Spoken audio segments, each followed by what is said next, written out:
Hi, welcome back to our podcast, the show that where we dive deep into the wisdom of human design and how it applies to our everyday lives.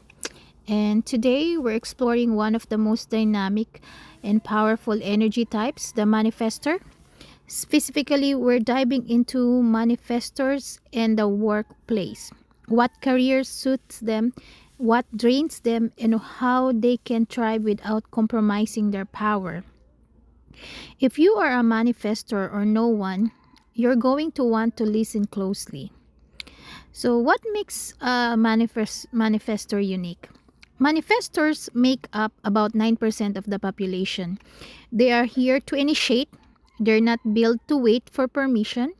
Their aura is close and repelling, not because they're unfriendly, but because they're designed to protect their independence. This unique design means they're here to start things, not necessarily finish them. Think of them as the fire starter, the one who gets the project rolling, sets the trend, or launches the new product. Once it's going, they may feel the urge to move on to the next thing. What does this mean for a job or career path? It means that traditional 9 to 5s or micromanaged environments can feel like slow death. They're not built for being told what to do. Autonomy is key. Career struggle for manifestors. Let's talk about what doesn't work for manifestors. They can often face burnout because they try to keep up with generators or projectors, types that work differently. They're also misunderstood because their energy is inconsistent.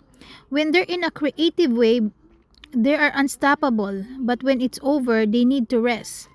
They're also often punished early in life for being too independent or rebellious, which creates people pleasing behavior. This affects their career choices later on. They may play small, pick safe jobs, or avoid leadership, which is where they're naturally wired to thrive. Have you ever worked in a corporate setting and felt like your soul was shrinking? That's probably your manifestor energy being stifled. So, best career paths for manifestors? Let's shift into what does work. Manifestors thrive in roles where they have independence, decision making power, creative freedom, minimal supervision.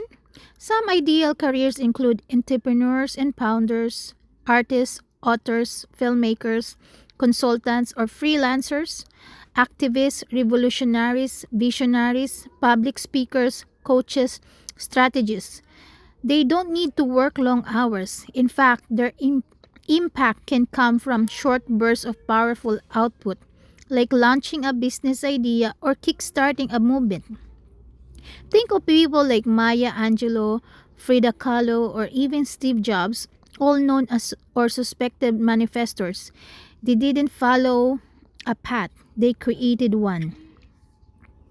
So, informing and building a healthy work rhythm. One of the manifestor's key strategies is informing, letting people know what they're going to do before they do it. This isn't about asking for permission, it's about reducing resistance. In a career context, this means communicating clearly with your team, manager, or clients. When manifestors keep informing, they can push back. When they do it right, they open doors. Also, honor your rest cycles.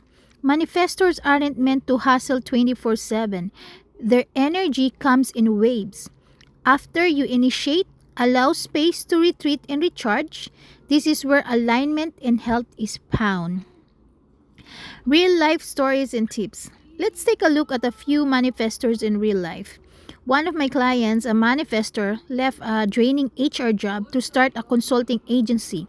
She now works 3 days a week, makes more money, and finally feels aligned. Another started as a teacher but didn't love the daily grind of classes. She created a unique online platform that now runs itself while she builds her next idea. Tips of manifestors. Don't ask for permission. Inform, then act.